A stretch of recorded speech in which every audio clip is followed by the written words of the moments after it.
Rajarhat new town সহ প্রায় ৮০টি বিধানসভা কেন্দ্রে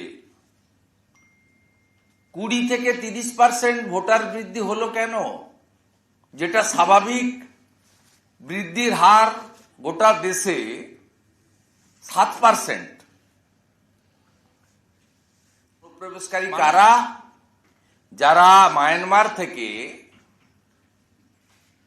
কক্সবাজারে এসে রিলিফ ক্যাম্পে ছিলেন, পরবর্তীকালে খোলা বর্ডার দেখে নেপাল এবং বাংলাদেশ দিয়ে গোটা ভারতে ছড়িয়ে পড়েছেন, মূলত মমতা বন্দ্যোপাধ্যায়ের আনুকূল্যে।